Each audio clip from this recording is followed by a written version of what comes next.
Olá, sejam muito bem-vindos ao Ligado na Universidade. O programa da TV USP de Bauru que mostra todos os eventos aqui do campus. E hoje vamos falar sobre um simpósio de farmácia e bioquímica do Centrinho. No dia 24 de novembro ocorre em Bauru a primeira edição do simpósio de farmácia e bioquímica do HRAC, o Centrinho da USP. Durante uma tarde inteira, pesquisadores irão fazer palestras sobre os temas dessas áreas. Tanto profissionais quanto estudantes estão entre o público-alvo do simpósio. Para falar mais sobre esse evento, estamos recebendo aqui o Carlos Ferreira dos Santos, que é professor da FOB e também coordenador do simpósio. Professor, muito obrigado por sua participação aqui com a gente. Bom dia a todos, eu que agradeço, Vitor, o convite. Professor, antes da gente falar sobre o evento, o senhor é professor da disciplina de farmacologia, né?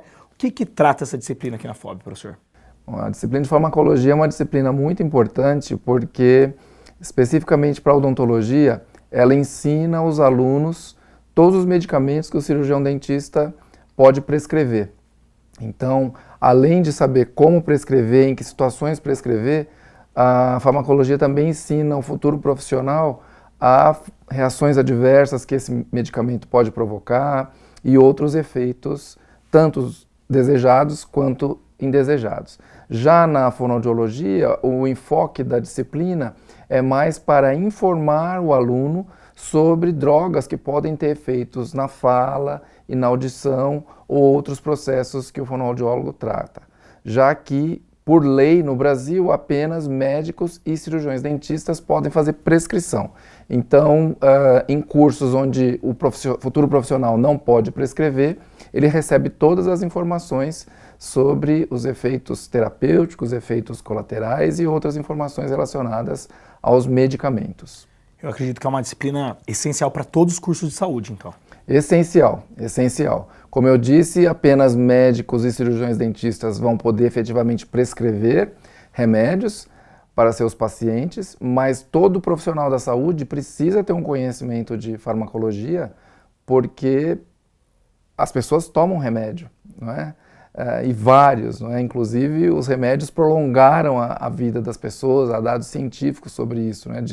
Desse aumento da expectativa de vida das pessoas, muito em função também de medicamentos que foram criados, não é? Planejados para tratar, não é? Doenças e outros processos que atingem as pessoas. Professor, eu acredito que é uma linha muito tênue, mas como que vocês fazem para não haver um conflito, entrar na área da farmácia propriamente dita, do curso de farmácia, assim?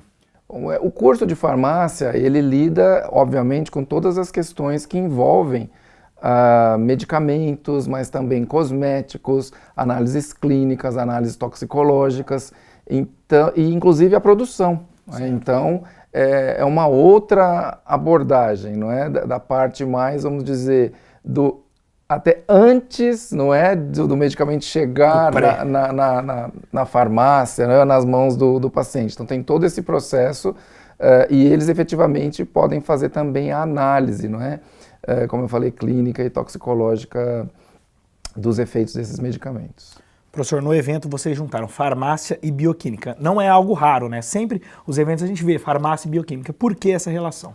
Bom, a farmácia, como eu já falei, é a ciência que cuida então dessa parte de medicamentos, produção de alimentos e análises clínicas e toxicológicas. E a bioquímica, ela é a ciência que tem como foco os processos químicos em tudo que é biológico, né? Tanto é verdade que a maioria dos cursos de graduação no Brasil hoje são cursos de graduação em farmácia e bioquímica, como são na USP em São Paulo, na USP em Ribeirão Preto, porque há, não é, uma interação muito grande entre a farmácia e a bioquímica. Então, por isso, da junção, não é? Até porque hoje a maior parte dos cursos de graduação é ministrada como farmácia e bioquímica. Aqui na USP não, aqui em Bauru não. Em Bauru nós não temos esse curso de graduação, não é? Mas nós temos na USP, em Ribeirão Preto e em São Paulo. Mas aqui as áreas de farmácia e bioquímica, elas conversam bastante, professor? Tem muitas pesquisas que trabalham juntas? Ah, sim, com certeza. Tanto na FOB quanto no HRAC, não é? Isso anda completamente em harmonia, não é? Tanto no HRAC, como um hospital, não é, de grande porte, a questão de prescrição de medicamentos ela é muito significativa. Então há essa necessidade de farmacêuticos e bioquímicos ou farmacêuticos bioquímicos estarem em contato constante para que o paciente seja bastante beneficiado. Professor, essa é a primeira edição do evento, né? Como que surgiu a ideia? Como que vocês tiveram a ideia para vamos criar esse evento aí? Olha, eu falo que essa foi uma das iniciativas mais interessantes que eu percebi na USP.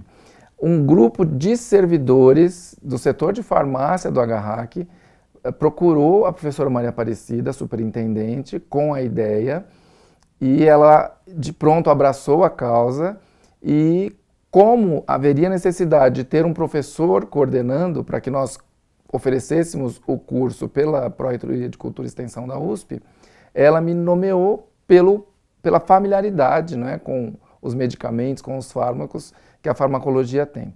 Mas foi uma iniciativa de servidores do HRAC de trazer pessoas que pudessem não apenas atualizar, não é, algumas áreas da farmácia bioquímica ou diretamente relacionadas, mas também para estudantes, não é? Então é um evento que tem uma audiência bastante ampla nesse sentido, porque ele não é destinado apenas para profissionais, mas também para estudantes de várias áreas, não é? Que estão relacionadas ao uso de medicamentos. Então o público-alvo não é restrito, não é aquele público muito acadêmico. Pode ser tanto o profissional que atua na área, quanto o acadêmico. Perfeito. E, inclusive, nós tivemos uma grande procura, não é? O curso ele é absolutamente gratuito, as pessoas terão um diploma expedido pela Pró-Reitoria de Cultura e Extensão da USP, mas a questão do espaço nos impediu de abrir um número maior de inscrições.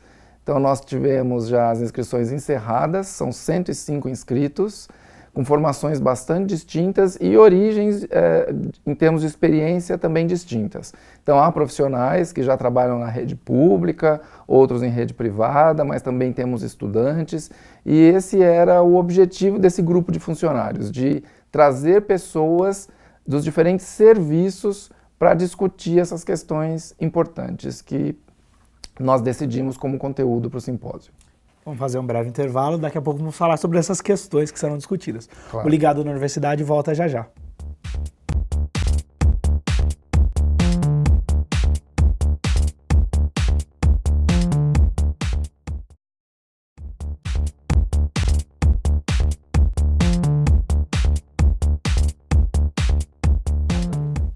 Estamos de volta com o Ligado na Universidade, hoje recebendo aqui o professor Carlos Ferreira dos Santos, que é o coordenador do Simpósio de Farmácia e Bioquímica do Centrinho. Professor, são 4 palestras, vamos falar um pouquinho sobre elas. A primeira é de hemostasia. O que é isso, essa palavra tão complicada, hemostasia?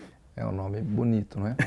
Hemostasia é um conjunto de processos que o organismo dispõe para prevenir e interromper sangramentos e hemorragias. Certo. Então é muito importante para a vida das pessoas, né? Porque se a pessoa tem algum problema, não é, na cadeia, nos processos de hemostasia, ela pode ter complicações, não é? E medicamentos podem influenciar, não é, a fluidez do sangue, não é? Então a hemostasia são aqueles processos que nós temos naturalmente que deixam o sangue fluir naturalmente pelos nossos vasos. O senhor falou hemorragia no procedimento odontológico, isso é comum, né, professor, também às vezes? Sim, o organismo, ao ser agredido, ele pode responder, né, por exemplo, com um sangramento. Em odontologia, a própria profissão ela tem um nome interessante, cirurgião dentista, né, porque o cirurgião ele efetivamente corta, não é? Ele faz procedimentos cirúrgicos. E quando nós temos esse corte, né, de mucosas do tecido da boca, há sangramento. Só haverá uma hemorragia se o paciente tiver algum problema, né, congênito ou estiver fazendo uso de algum medicamento que altere esse processo fisiológico da hemostasia. Então é importante que o profissional faça uma anamnese, ou seja, aquela entrevista inicial com o paciente para saber exatamente se ele tem algum histórico de problema de hemorragia, de algum processo que afeta, não é, o sangramento dele, ou se ele toma algum medicamento que pode aumentar o tempo de sangramento e dificultar, no caso de uma cirurgia ou procedimento. Certo. A segunda palestra é sobre farmacovigilância. O que é farmacovigilância? A farmacovigilância é uma ciência que tem uma definição pela Organização Mundial da Saúde, que é toda a parte de identificação, análise de efeitos adversos, efeitos colaterais que os remédios podem causar. Então, é muito importante porque para que um medicamento esteja no mercado, toda essa cadeia da farmacovigilância, ela tem que ser obedecida e muito bem estudada, não é? O medicamento, óbvio, todo remédio ele tem um efeito colateral potencial, mas ele não pode ser tão importante ao ponto de afetar a vida da pessoa e eventualmente ter que ser retirado do mercado. Então, a farmacovigilância ela atua tanto nas fases antes da comercialização quanto pós-comercialização, porque se um efeito adverso importante colateral ele é percebido após o remédio já estar nas farmácias, é óbvio que essa comercialização, essa venda ou essa disponibilização gratuita que os governos fazem, ela pode ser interrompida. Então, a farmacovigilância ela cuida disso, dos efeitos colaterais ou qualquer problema que um medicamento possa causar para um paciente que faça uso dele. Então, isso é o órgão que analisa essa questão. Ela é uma ciência, né? Certo. A gente tem um grande órgão no Brasil que é a Anvisa, a Agência Nacional de Vigilância Sanitária, que é o grande representante, não é, da farmacovigilância, mas a farmacovigilância ela é feita por todos, não é? Inclusive por nós que consumimos, que temos que falar para os nossos médicos ou cirurgiões dentistas que efeitos adversos nós sentimos quando nós tomamos determinado tipo de medicamento. Por isso que vira e mexe, alguns medicamentos são retirados, né? Medicamentos conhecidos acabam sendo retirados. Perfeitamente. Então, exatamente. Alguns medicamentos, infelizmente, têm que ser retirados do mercado porque os efeitos colaterais adversos são tão importantes e nocivos que numa balança há um desequilíbrio de efeito benéfico e efeito colateral. O efeito colateral é muito maior em relação ao efeito benéfico. Então, o medicamento precisa ser retirado do mercado. Ok, professor. Outra palestra é sobre bioinformática. Como que a gente define e entra nesse tema? A bioinformática é uma ciência exata, né, usando ferramentas de informática, computação, engenharia, estatística, para a compreensão e análise de processos biológicos.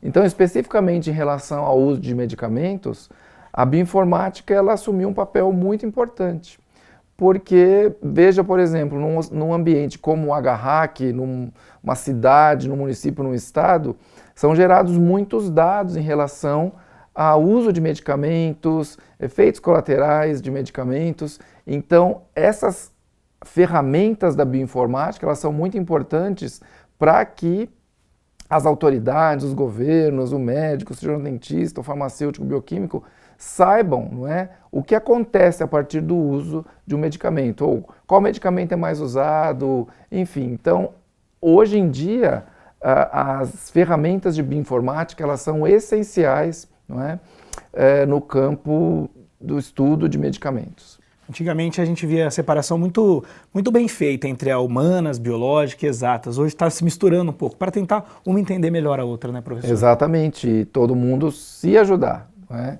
Isolados não conseguimos resolver nada, juntos somos muito mais fortes, né? E na ciência isso também acontece. Então, hoje os especialistas, os profissionais de bioinformática, eles estão muito valorizados porque eles podem nos ajudar, não é? Clínicos ou acadêmicos, com ferramentas de análise de informações que nós não temos essa capacidade. Então, é muito mais fácil unirmos forças, não é, do que ficarmos trabalhando isoladamente. Parado, né? Exato. Professor, por fim, a última palestra sobre interações entre fármacos e alimentos. Comente um pouco sobre esse tema. Esse é um tema bastante importante também, eles foram escolhidos a dedo, porque é um tema que nós podemos, inclusive, passar para a população, para o usuário. Porque o médico e o cirurgião dentista, quando fazem a prescrição, eles indicam exatamente o momento em que o paciente precisa tomar o medicamento. Certo. Isso não é por acaso, porque pode haver uma interação do remédio com o alimento que o paciente consome. Isso é antes do almoço, depois do almoço? Exatamente, e isso pode afetar o que nós chamamos de biodisponibilidade. O que é isso? Efetivamente, o quanto do remédio vai estar no sangue e ser distribuído para o corpo todo. Então, por exemplo, a maior parte dos medicamentos tem que ser tomada longe das refeições, em jejum. Por quê? Porque a presença de alimentos, pode diminuir a velocidade de absorção. E quando mais o paciente precisar, não vai ter aquela concentração plasmática ideal. Alguns outros já são mais bem absorvidos quando consumidos junto com alimentos, mas são raros. Então, essa questão de interação de alimentos e medicamentos, ela é super importante e o paciente tem que obedecer àquela orientação do médico ou do cirurgião dentista. Porque se eu tenho pouco remédio no sangue, aquele remédio não vai ter efeito. Se eu tiver muito, porque ele tomou numa situação diferente daquilo que o médico ou o cirurgião dentista prescreveram, eu posso ter um efeito exagerado do remédio. Então, essa interação medicamento e alimento, ela pode no final determinar inclusive o efeito que aquele remédio vai ter. Então parece que é algo inocente, que não existe, que é bobagem, mas não é. Né? Então nós profissionais da saúde precisamos ter isso muito claro e orientar o paciente, né, da forma correta como ele vai ter que ingerir o medicamento em relação a consumir junto ou não com alimentos, porque isso pode interferir, não é, no nível sanguíneo da droga, que significa o efeito daquele remédio para o paciente. É engraçado que muita gente se preocupa com a bebida alcoólica, né? Pensa, eu posso beber ou não, mas não pensa no alimento, né? Exatamente. Mas a questão do álcool é importante também, não é?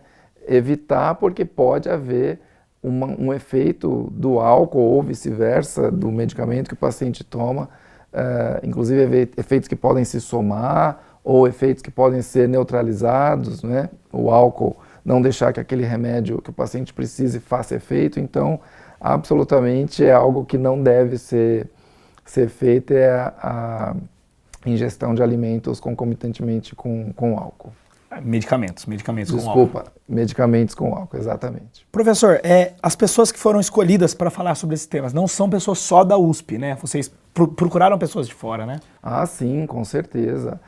Procuramos especialistas, não é? Pessoas respeitadas nas respectivas áreas, justamente para mostrar essa interdisciplinaridade do evento, não é? Do primeiro simpósio de farmácia e bioquímica.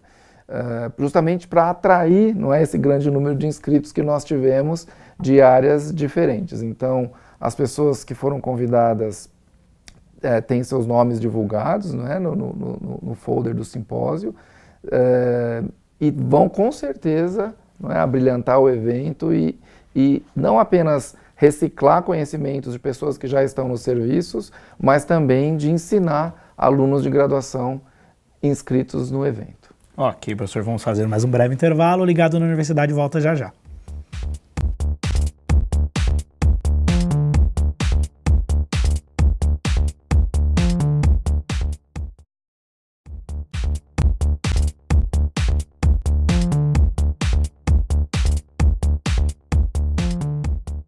Estamos de volta com o Ligado na Universidade, hoje recebendo aqui o professor Carlos Ferreira dos Santos, que é o coordenador do primeiro simpósio de farmácia e bioquímica do Centrinho. Professor, esse é um ano especial, o Centrinho completou 5 décadas de vida e está tendo esse evento pela primeira edição. O senhor acha que veio para ficar esse evento? Ah, certamente, Vitor. Certamente, até porque, como eu já disse, foi um evento que partiu da iniciativa de servidores, né, de farmácia e bioquímica do HRAC. Então, com certeza, é um evento que veio para ficar. A professora Maria Aparecida, nessa nova gestão, ela tem incentivado os servidores a procurar a superintendência, a trazer ideias, e este simpósio é um exemplo. Então, como é uma iniciativa que partiu de servidores, com certeza continuará tendo o apoio da superintendência para continuar e atrair um público até maior, não é? Agora, com esse sucesso da primeira edição de 105 inscritos, porque tivemos que encerrar as inscrições por questão de falta de espaço, para as próximas edições podemos pensar em fazer o simpósio num espaço maior aqui dentro do campus, para trazermos mais pessoas, porque a lista de espera ficou imensa, Nossa. né? Mas infelizmente nós não temos como atender a todos, e fica então o convite, né, para outras edições do simpósio que deverão acontecer anualmente com temas sempre atraentes, né, e importantes para aqueles que estão na prática, né? Essa é a ideia. Os profissionais que estão na ponta, que estão atendendo os pacientes ou que estão fazendo análises clínicas, toxicológicas de amostras de pacientes que fazem uso de medicamentos, é para essas pessoas que o simpósio foi pensado. Professor, eu reservei um espacinho aqui que não estava ali nos temas principais do simpósio para a gente falar um pouquinho da automedicação, que eu acho que é um tema, quando vocês falam em fármacos, que é muito importante. Como que o senhor vê essa questão hoje, professor? A informação está maior, mas as pessoas ainda se automedicam muito, professor? Sim, infelizmente, Vitor, infelizmente. Isso é algo que não deve ser incentivado, porque, como eu já falei hoje na entrevista, todo medicamento, ele tem um efeito colateral, um efeito adverso, que pode ser mais significativo para uma pessoa, menos para outra, mas o remédio ele não tem só o lado bom, o remédio ele também tem o lado ruim dele. E é por isso que a automedicação ela tem que ser evitada, porque só o médico, o cirurgião dentista e o farmacêutico podem informar para o paciente quais são os efeitos daquela medicação que o paciente toma por conta. Então é algo que deve ser realmente evitado. Até porque a pessoa muitas vezes no desespero, em determinadas situações, ela consome mais de um medicamento. E aí nós podemos entrar num outro capítulo das interações medicamentosas. Entre medicamentos. Entre medicamentos, onde um medicamento pode potencializar o efeito de outro e inclusive levar o paciente à morte. Então existem medicamentos que as pessoas julgam que são, digamos, inofensivos, que não são tarja preta e que podem matar, não é? Então nós temos que cuidar, não é, divulgar, evitar a automedicação, né? E o paciente tem que pedir orientação do médico, do cirurgião dentista, do farmacêutico, porque medicamento tem outro nome também, é droga, não é? A droga, o que é? A droga é uma substância que altera uma função no organismo, não é? E esse é o remédio, é o fármaco. Então o remédio, o medicamento, ele altera uma função no nosso organismo.